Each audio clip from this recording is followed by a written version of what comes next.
Hi all, I'm Chris Hastings, executive producer for World. I'm thrilled to welcome you to this special edition of World's Meet the Makers. This series holds a special place in my heart as an opportunity for us to bring to you, the audience, closer to the creative minds behind the impactful stories we share on World. Tonight's installment underscores our commitment to amplifying diverse voices and narratives. We're introducing the filmmakers of our all-new film, The Cost of Inheritance, an America ReFramed Special. The film not only showcases diverse perspective, but also delves into themes that resonate deeply within our communities. It's set to make its broadcast and streaming premiere on PBS tonight, right after this event. You'll be able to immerse yourself in this remarkable film on the PBS YouTube channel or on TV in your local community. Do check your local listings. But before you do that, let's engage. I'd love to hear your thoughts on reparations. What does reparations mean to you? Feel free to start the conversation in the comment section below the video. Cost of Inheritance is a collaborative effort co-produced by our friends at WQED in Pittsburgh and the Center for Social Solutions at the University of Michigan. It's presented in partnership with World, American Documentary Inc., GBH Boston, and PBS. Now, about tonight's format. We're streaming on YouTube and Facebook. While we won't be taking live questions, your interaction is still vital to us. Please hit the like button to subscribe to our channel, follow us on Facebook, and drop your comments or questions in the box below the video.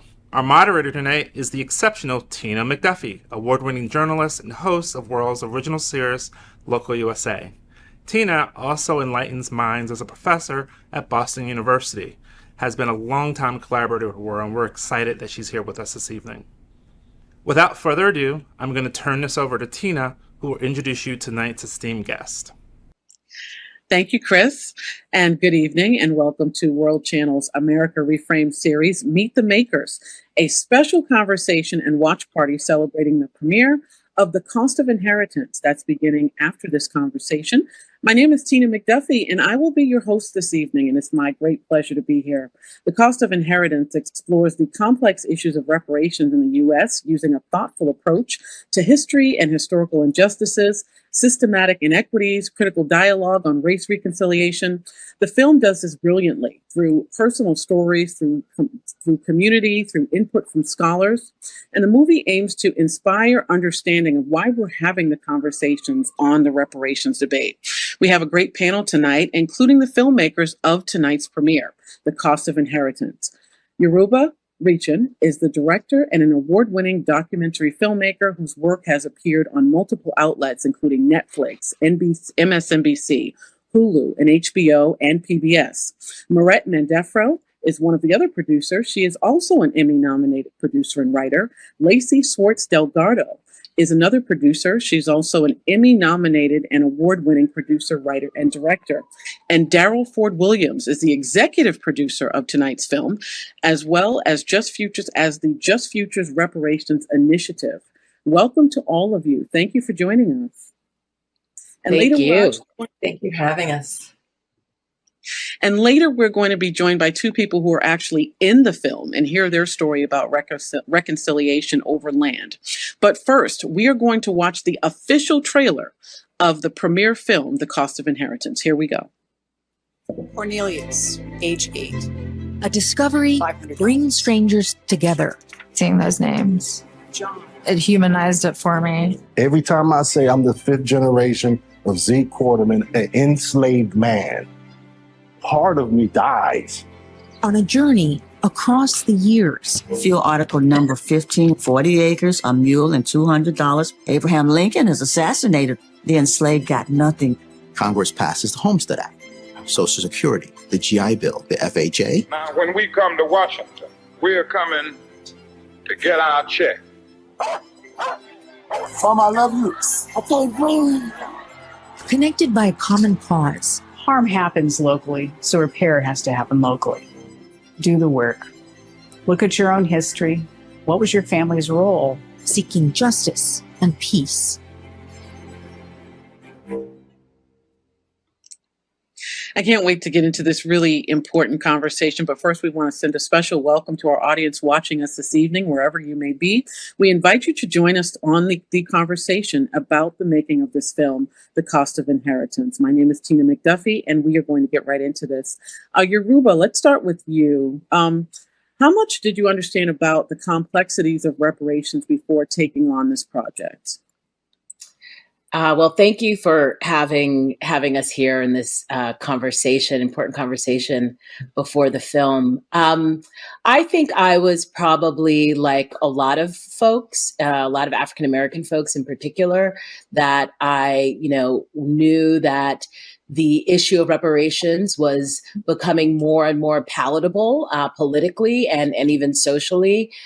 Certainly in my lifetime, I knew that sort of the broad reasons for reparations, why people were fighting for reparations. What I didn't know was the long history around the struggle. That was completely, new information to me. And I got really excited by that, by telling that history and revealing that history, because sometimes these issues, controversial issues, they make it seem like this is a new thing, or that this is, a fad or a trend. But the fact that this had been a long struggle for African Americans before, since the end of slavery, I thought was really important to tell. And I think you'll find out a lot of history behind the reparations movement by watching this film. And then the other thing I didn't know was how many reparations efforts were actually happening right now. They've even, grown since we made the film. New York Governor Hochul just signed a bill making New York, where I live, the third state in the nation to create a reparations commission. I mean, this is incredible stuff after, many, many decades of fighting to even get acknowledge, to have the government acknowledge that reparations were something that we should be studying and working towards. And Mehret, was it hard, because this is such a tough discussion to have? Was it hard to get people to participate in the film? How did you go about doing that?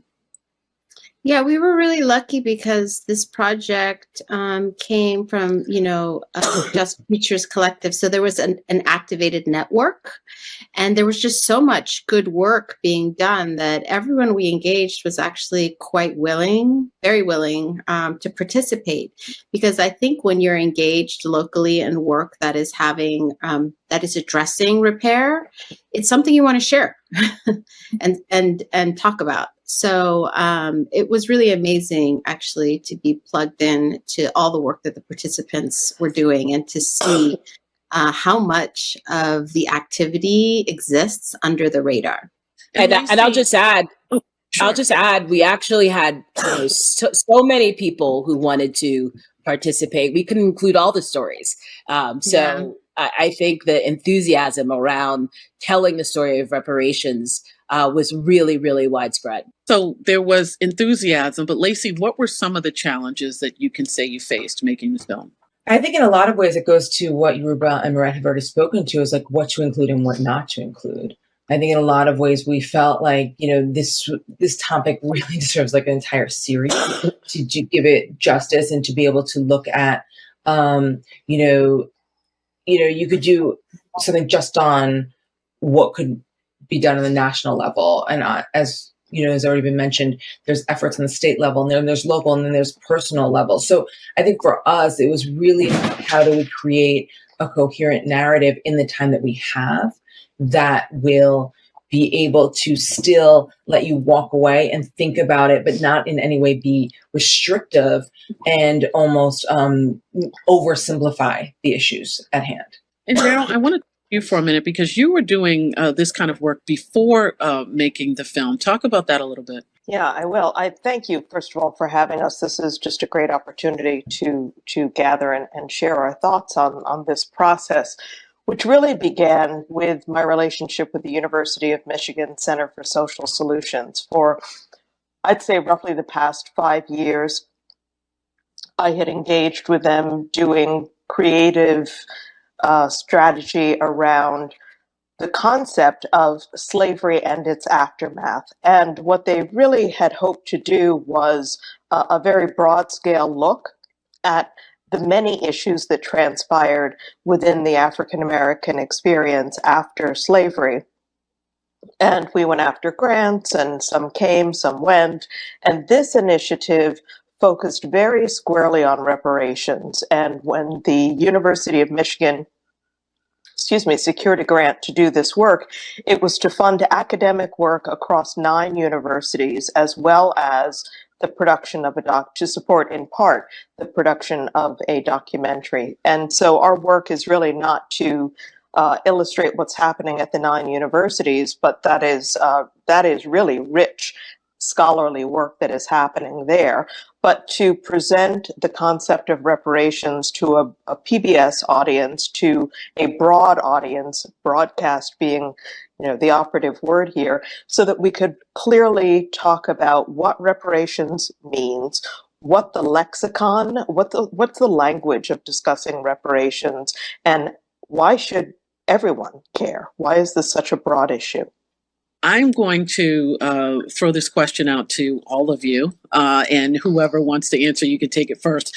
What was it like working with 4 filmmakers? Because usually you would have one filmmaker or maybe 2 filmmakers. What was it like for the 4 of you to work together?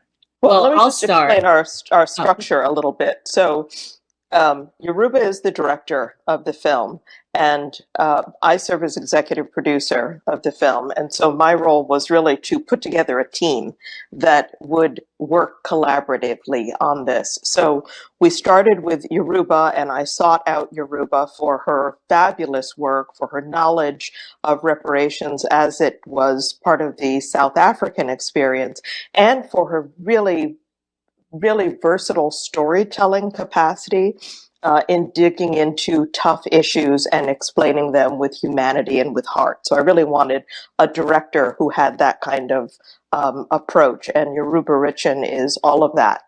And then she introduced me to the writer-producer team of Truth Aid, which is Lacey, Schwartz, Delgado, and Mehret Mandefro, and they had experience working together. I had not met any of them previously, but I read about their work, I saw some of their work, and was just blown away by what collectively they were able to do. So that's kind of the structure of the team. My perspective is, what an amazing group of women of color to take on this topic and share their gifts and their talent for expressing what is a human dilemma. Thank you, Darryl. That's Lacey, I'm going to interrupt you for a moment because we have an audience at home and we just want to make sure that they're engaged with us. Our question to our audience is, what does reparations mean to you? And we are here with the filmmakers for The Cost of Inheritance. I just wanted to say that that when Darryl and I first started talking about this project, I was so excited. I mean, to be able to get to tackle this issue and figure out how to tell this story is obviously very challenging, but it's so incredibly timely and important. And I, immediately went to Lacey and Mehret, who I had worked with before. We love each other as people and as fellow filmmakers. And we created, what I loved about this process is that we actually had a really nice pre-production process where we were able to really figure out the stories, because all of this has to be told through these stories. And I think what you'll see in the film tonight are these really incredible stories with incredible participants, 2 of which we will be talking to in a moment. But we knew we wanted to tell it through people, because no matter how interesting an issue is or controversial, if you're not telling the stories through people, that's what gets people, are the narratives. So we were able to have time to figure out who our participants were going to be. And I think we've they're incredible in the film. Their stories are so compelling. Their journeys, which you'll follow in the film, are fascinating. And quite frankly, I don't think it's something that that has been seen before quite in this way. So were there any discussions about, any intense discussions about what should stay and what should leave the film? Oh, yeah. Yes, absolutely. We had other stories that we wanted to include. As we said, when we first started this, we did not know of all the things that were happening, which is incredible. A lot of times all we hear is the bad news, what can't happen, what the obstacles are. That's what we see all the time. And this film really shows something different. There were very intense discussions about what should stay and what should go. But I think we really honed in on the most compelling and what we could tell within this hour. And so, Lacey, this question is for you. What directly resonated with you when you watch this film again after being part of it? When you sit and watch it, what stands out for you? I mean, there's a lot of things. I think that, when I watch the different characters and how they're pushing themselves individually, it's incredibly inspiring, because I think that so often, in a lot of ways, our country is about the people, and the people make up who our country is. And so to watch these individuals do that work, I think is really inspiring. But I will also say that I'm a graduate of Georgetown University. And so for me, being able to watch that story untold, I mean, I've been following that story as an alum for a long time, and seeing how that continues to evolve, and how not just the school, but also the larger Jesuit community is being accountable, and how also the, how people are pushing them as well. I mean, that's the part that for me, I think also really hit home. When you go to these institutions, when I was 18 years old, and you don't think about that, and you see these beautiful buildings and you see all that, how did that all come together? And for me, I think, and going back and doing that kind of genealogy work, and seeing that all of these different parts of our lives, like when I went to college, not thinking about these issues at all, but that's still part of what I benefited from, right? Or what I experienced, and that we're all interconnected in that way. That was very impactful for me on a personal level, not just as a filmmaker. And Mehret, I'm going to ask you that same question. Yeah, look, we can heal from historical wounds, and I think that it's totally possible, and it's very inspiring to see people do amazing work with just what they have. Sometimes we think these big changes require like a lot of money, federal policy, but there's actually quite a lot that people can do if they just decide. Right. And I think that's really timely, and it's also very hopeful, because I think right now we're living in a moment where we all need a bit of hope. And it's really good to be reminded, actually, that you can start doing something immediately. It's well within everyone's capabilities to do that. And I think that's a really constructive and hopeful message right now. So I found that really, really inspiring to see what people were doing with what they had. Thank you, Mehret. We are talking to the filmmakers of The Cost of Inheritance that premieres this evening. My name is Tina McDuffie, and we are going to go to another clip. In this clip, Randy Quarterman and Sarah Eisner are introduced, and during the course of this film, they make amends. And let's take a look.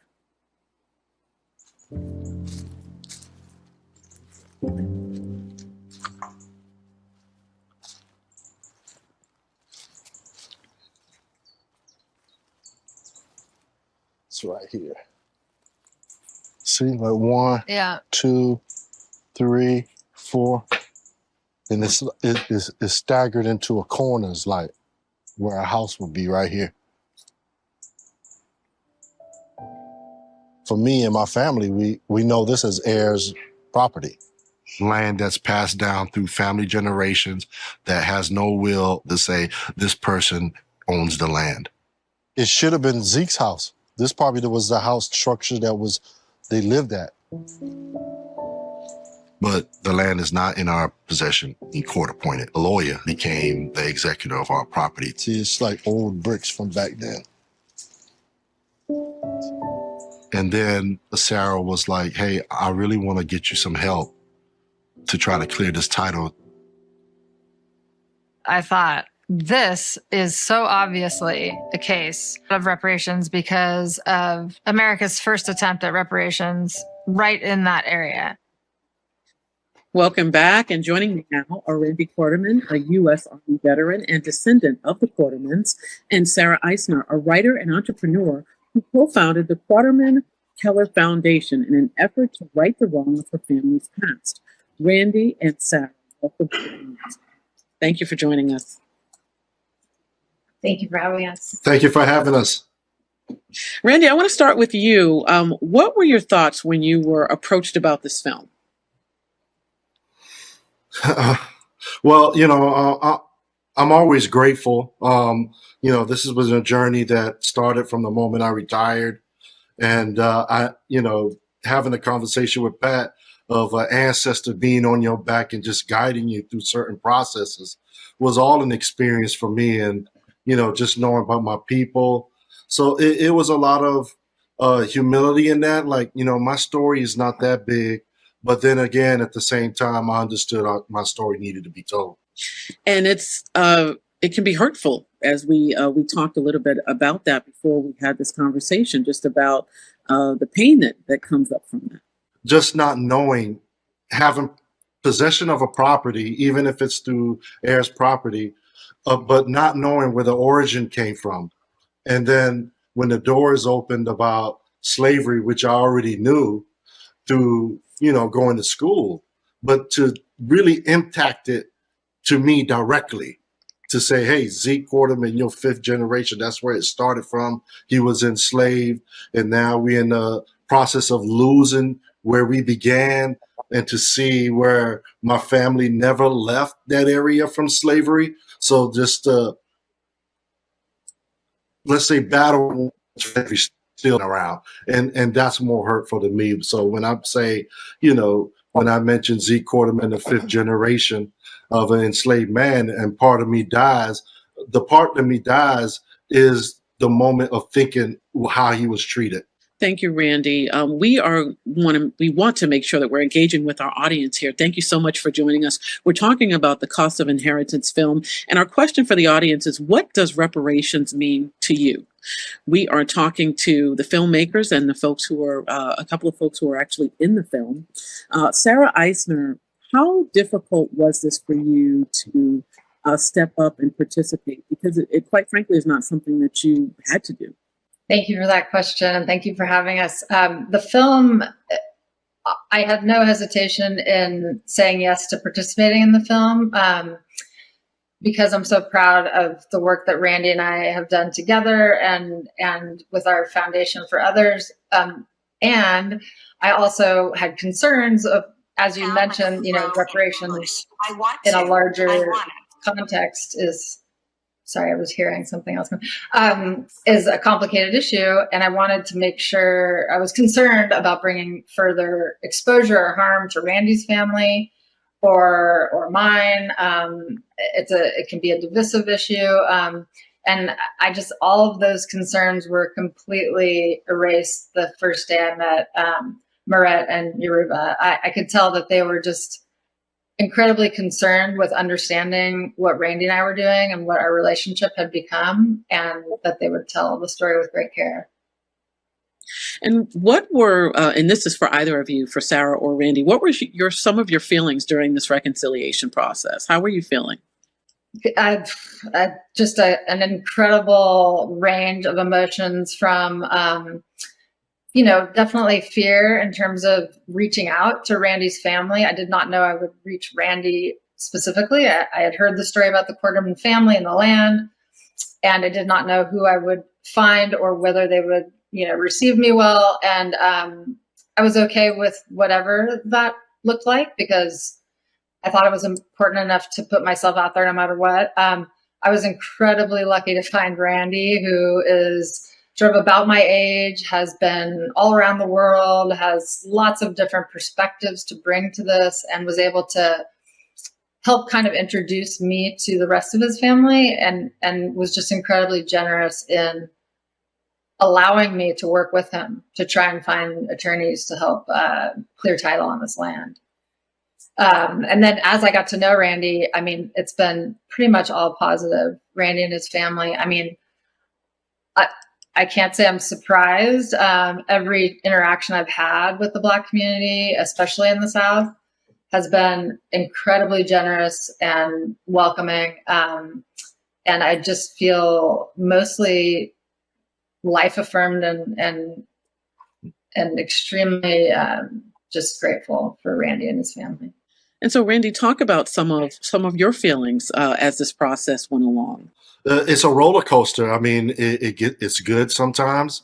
When, I have a, relationship with Sarah, but at the same time, when I'm thinking about past my history and what they had to endure through Jim Crow, Reconstruction, slavery, those parts does build certain part of anger in me and sadness in me that could be overwhelming, is because it's touching you directly.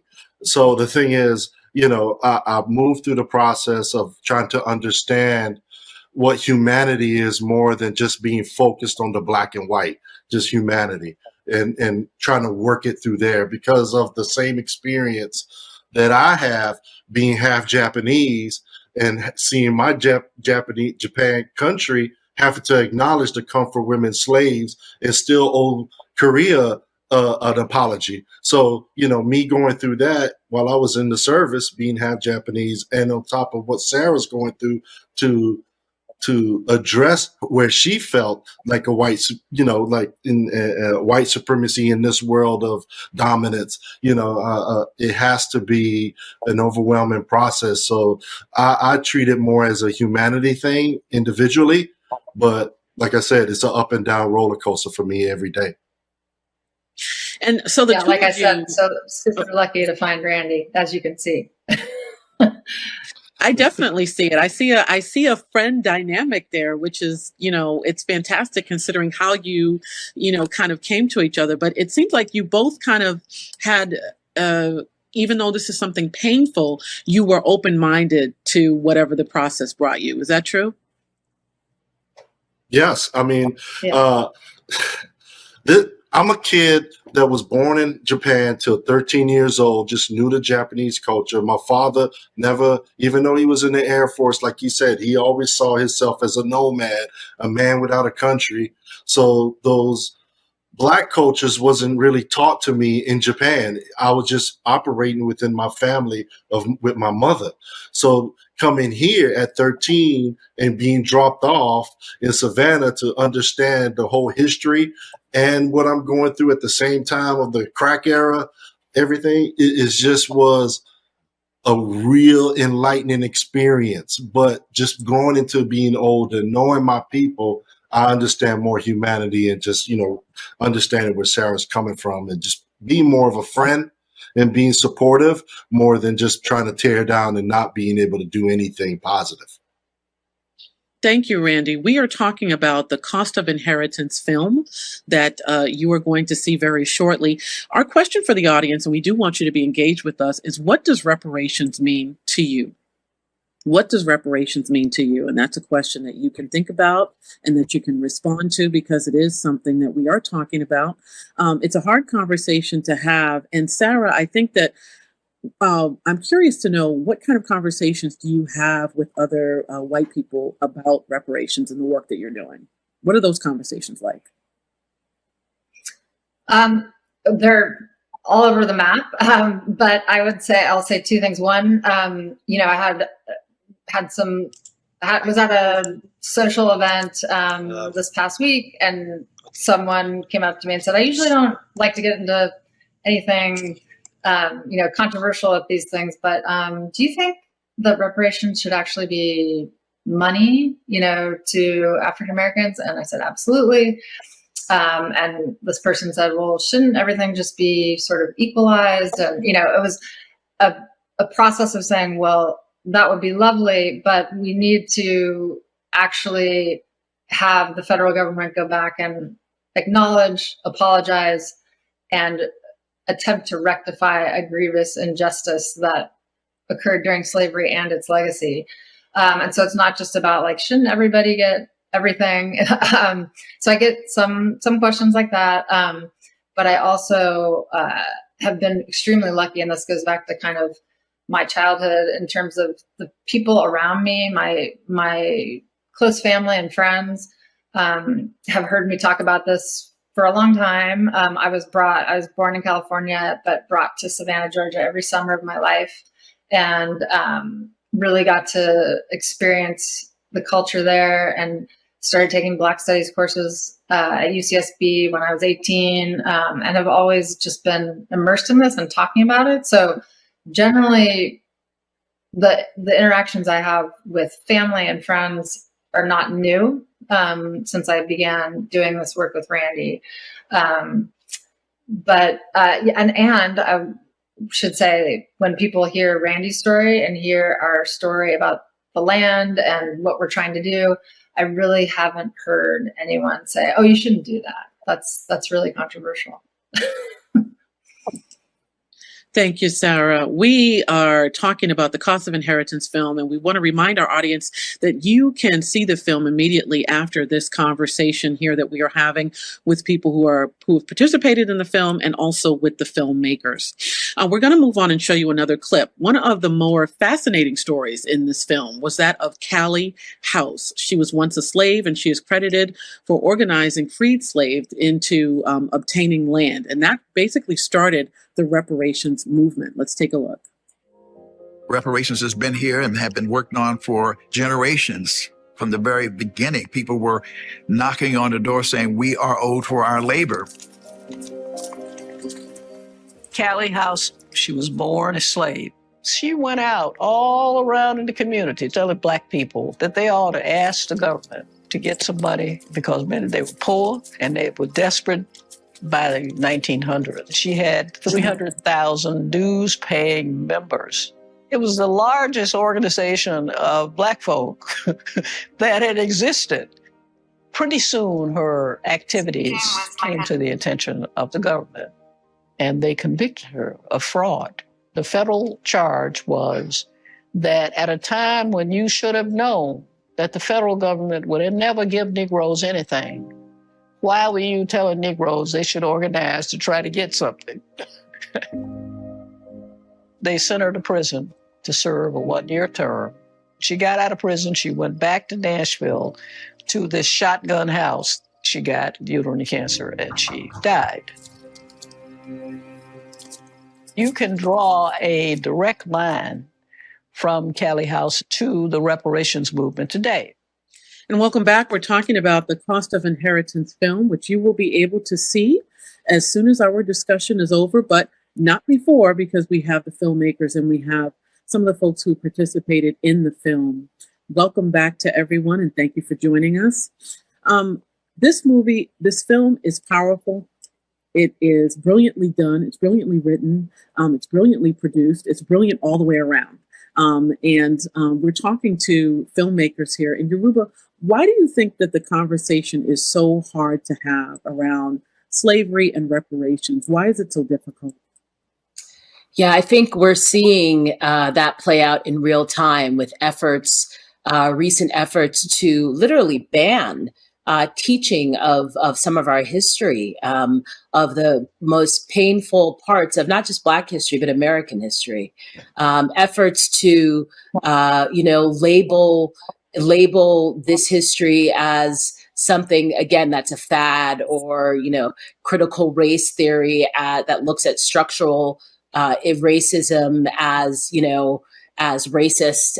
So we have a history in this country of kind of turning things around and inverting them, which obfuscates the reality and the history. So I think we're seeing that happening now. And, I also recognize that it is painful and hard to deal with this stuff. It's not easy. Every country has its issues. We're not alone in this. But If we don't do it, then we know that we will only serve to exacerbate, repeat these mistakes, continue this inequality, which we are still fighting for. And that is apparent to everybody, that we're still fighting for equality. So if we don't actually grapple, I call it grapple, because it's not only learning about this history, but it's actually, what do we do with that? And white people, it's imperative that white people do this work. We have, Sarah and other white participants talking about that, which I think is one of the most powerful parts of the film. Mehret, do you think that conversations like this are getting easier or harder? What is the saying? Everything old is new again, or new and old. It's, some of this is very, very old, and it's always difficult to have hard conversations. And I actually think you have to really prepare for them and be trained and educated in order for those conversations to be successful. But I do think we've also entered the whole social media era of like gaslighting and, purposefully confusing and disinformation and misinformation, which adds a whole other layer to the challenge. So it's both old and new. I mean, it's totally possible, but it's getting harder and harder to find the spaces to have those difficult conversations in thoughtful ways. We can obviously do it, but I worry about the space, which is why films like these are so important, because I think what they do is open up space to entertain how to have those conversations. And just to echo Darryl, that, I think that I just want to echo that and just say that I feel, and to have other people model those conversations. And what Sarah and Randy and so many other people in this film do is they model these films with grace and compassion and patience, and as they just spoke to, I mean, it's not easy, but worthwhile. And I think that when I come away from watching the film, I see how worthwhile that is, and I see how there's something to gain. It's not just about gaining the reparations. It's actually something for us to gain together as connected human beings. Mehret, you made such a good point about misinformation and disinformation. Darryl, as someone who does this work, what would be the conversation you would have with someone who feels like, this is inaccurate, it's misinformation, etc. They watch the film, and then what's your next conversation when you sit down with them? What would that be? One of the things that we really worked hard on, and this, I think, answers the question so well, is that we didn't just want to tell a story about slavery, but we could not talk about reparations today without talking about slavery. It's the vector, it's the point at which the disparity in our existences begins. And so when you talk about the cessation of harm that's happening today, I think the conversation is, look at your own communities that have a white side and a black side, and look at the differences. Look at the differences in the school systems. Look at the differences in the green spaces, in how land is managed, property is cared for, public assets are provided for or not. And talk about why that is, and whether or not we as responsible citizens believe that that's okay. So I think that's where the conversation goes after you have seen this film. Are you okay with the disparities as they exist? Thank you, Darryl. We are talking about the cost of inheritance, and we want our audience's engagement. We want you to tell us what you think reparations is. What does reparations mean to you? Sarah Eisner, I have a question for you. Have you ever heard the phrase, pull yourself up by your bootstraps? Oh, yes. I mean, okay. Yes. Know that story. So when you hear that, how does that resonate with you, knowing what you know now about the work that you're doing on reparations? I think that I immediately go to, the great American myth that if you just work hard enough, you'll be fine and you'll earn enough and you'll, and it's just absolutely a myth. I know so many people that work harder than me that don't have as much as me.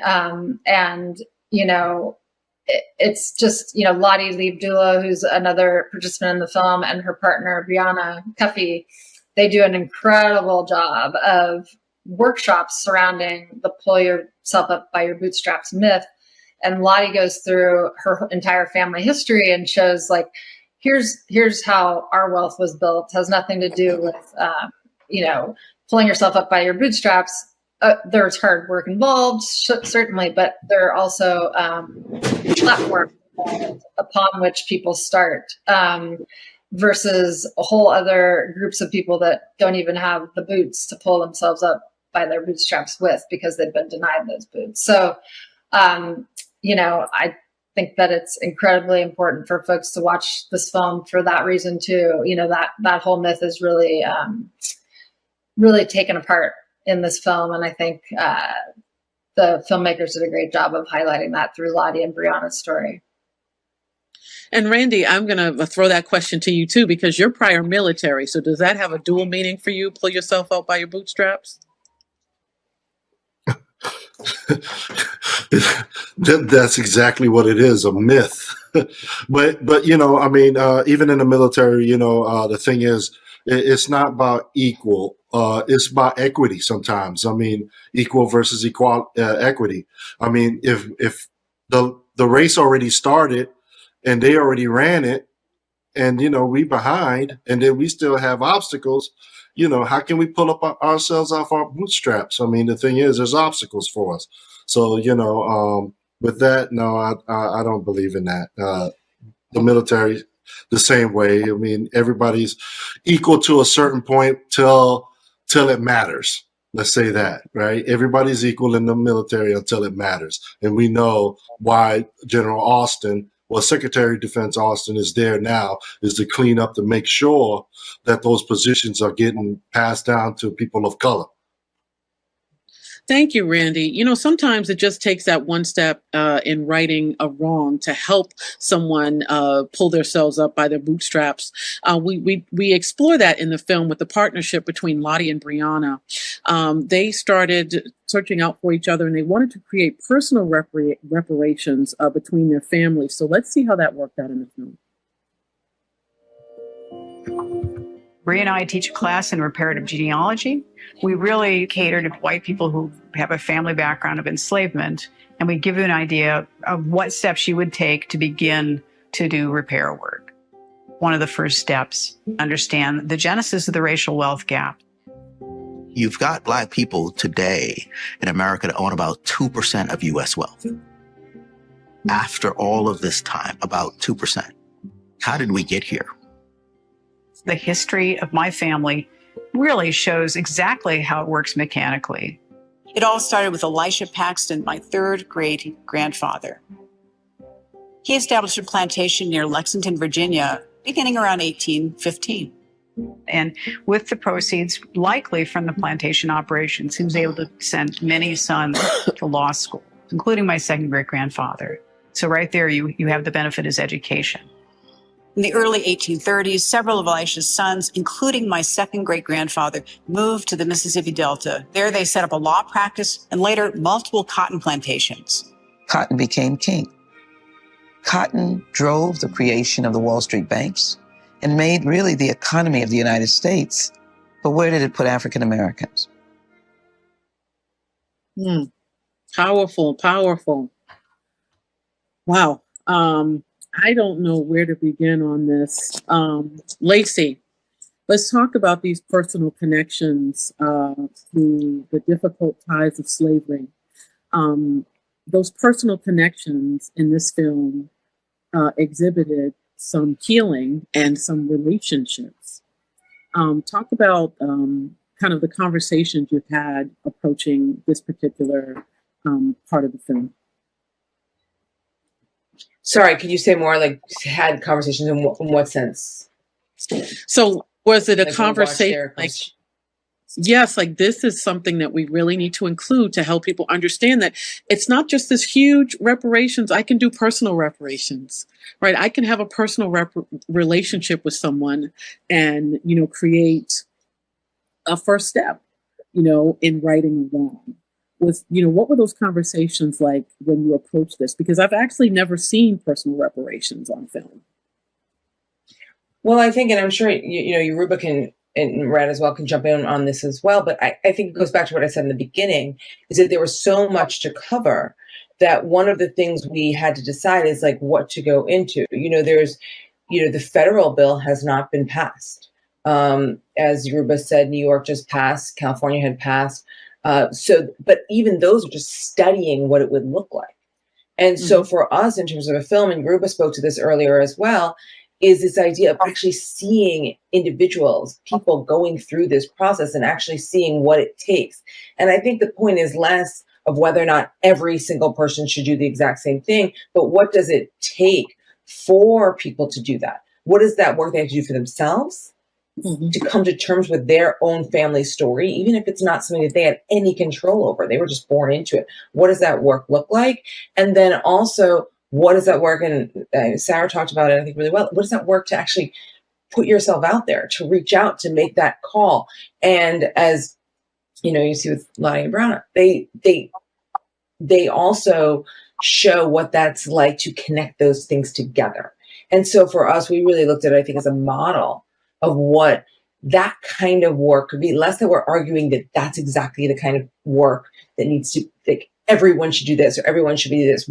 How do you push yourself to do that work? And what does that look like? And Yoruba, do you think that what we're doing or what you showed us that's being done on the local level, the smaller relationships, do you think that will snowball to our national level, to our government, to our federal government? Yeah, I think through this process of making this film, I came to believe that more and more. I mean, I'm certainly one that,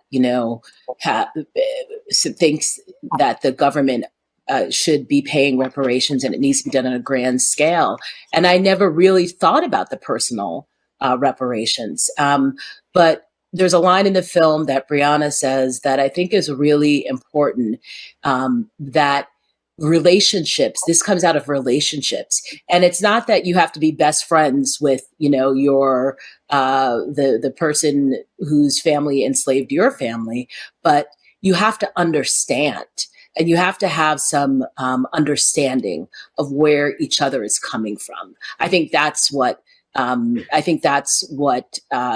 how I take that to mean that it has to be based on relationships, and that, yes, the more you have these, one-on-one, personal, state, city, local, then that can lead to a federal approach. A good example of this is what happened with healthcare in Canada. I remember reading about this when we were grappling with trying to, have healthcare in this country, Obamacare, that the healthcare programs began on a province level there. That's how it began. And then the state, then the country passed federal, universal health care. So I think that's a really good example of how things can begin. I mean, obviously this is even more granular on a person to person, but on the cities are going through this process. There's a number of cities that have taken up this issue. States, as we've said, we're the third state. I'm sure there will be more. So I think it all bubbles up to lead and will hopefully lead to a federal approach to this issue. Thank you very much. Okay, we are talking about the Cost of Inheritance film that you will be seeing this evening, and you don't want to miss it. The film also delved into systematic history of slavery, specifically when it comes to institutions who have directly benefited from the role of slavery. One such institution mentioned in the film is Georgetown University. Let's take a look. It's personal to me. Some of the greatest men in this country were educated in Georgetown on our ancestors' backs. For me, it was an opportunity to face the truth, to understand my own background and my own ancestry. The first contact was on September 1 of 2016, when Georgetown was making an announcement about a task force report. Throughout this past year, as the Working Group on Slavery, Memory, and Reconciliation conducted their related efforts, they sponsored. Georgetown created a commission. The working group completed its work over the summer. The descendant community asked for representation on that commission. They were denied. Okay. Gentlemen, right behind you, please introduce yourself. May I please join you? Well, sure. My name is Joe Stewart, and I'm a descendant of the 272. And I've invited other members of the 272 here to join us today.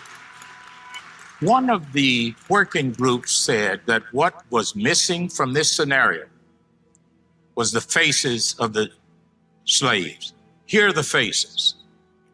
These are the faces. To date, we have not had the privilege in working with the working group. You don't start reconciling by alienating.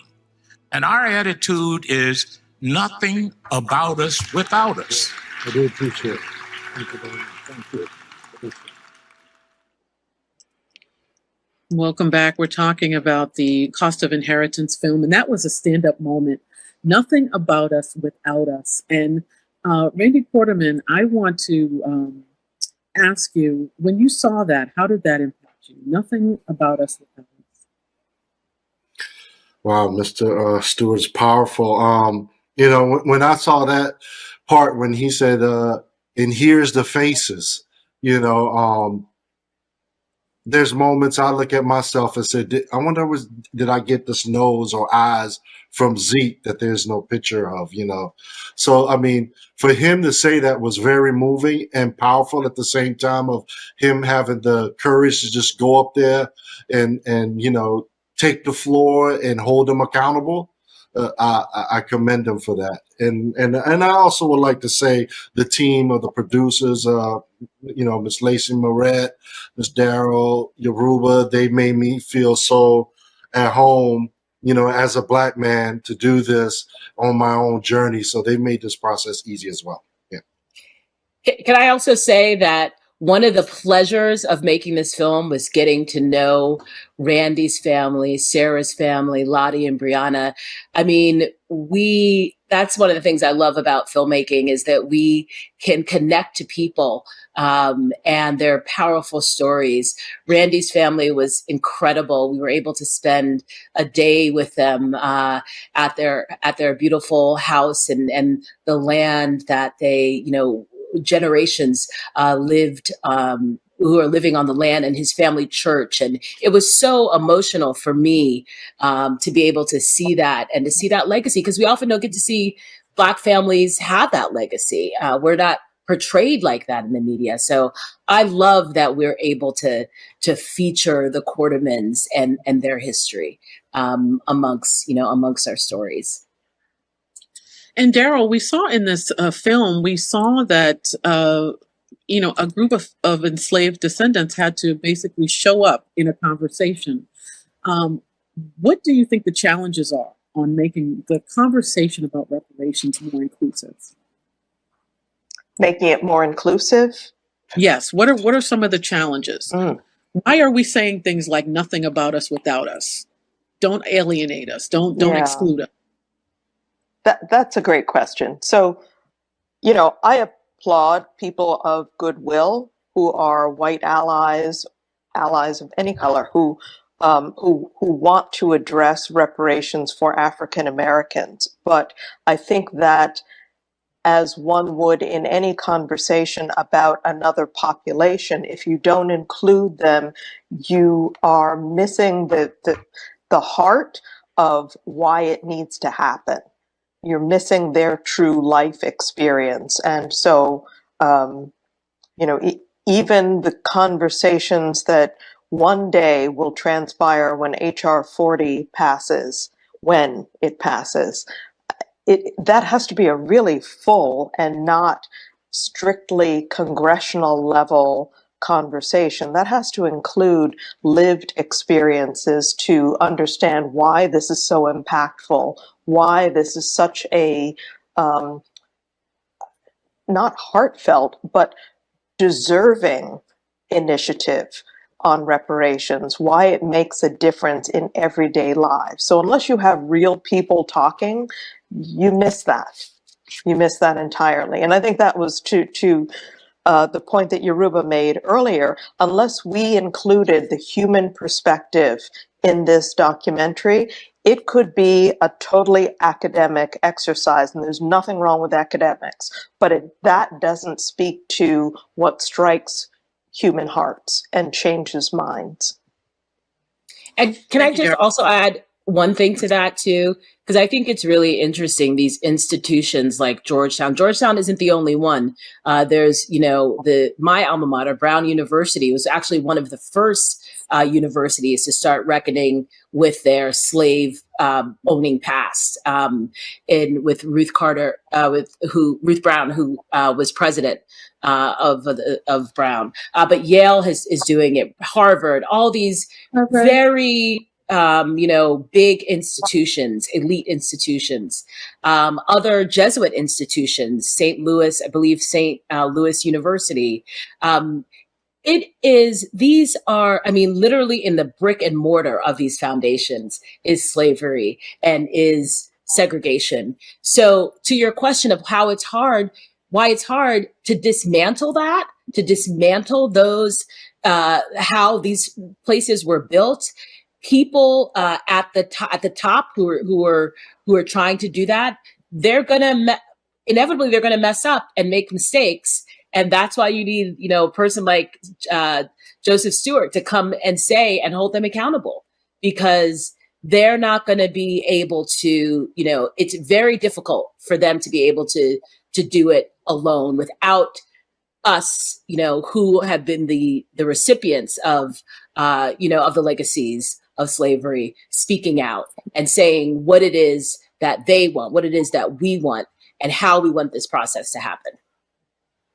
We are running out of time here, but I do want to ask, I'm going to throw this out specifically to you, Mehret. Were you surprised to the level of involvement an institution like Georgetown had in slavery? I'm a student of history, so I'm going to say no. Right. And I think what's interesting is, look, power always evades examination. So what I just thought was so inspired is the way that the descendants held them to account. They went to the Vatican, forget just Georgetown, right? They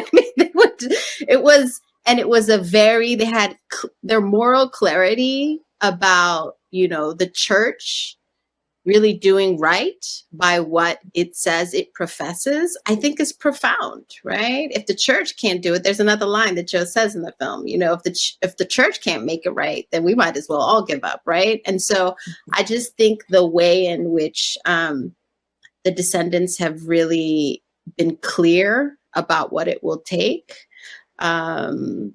and how big the vision was the new part for me, like in terms of, okay, this is totally possible, with the kind of moral clarity that people are bringing to this debate.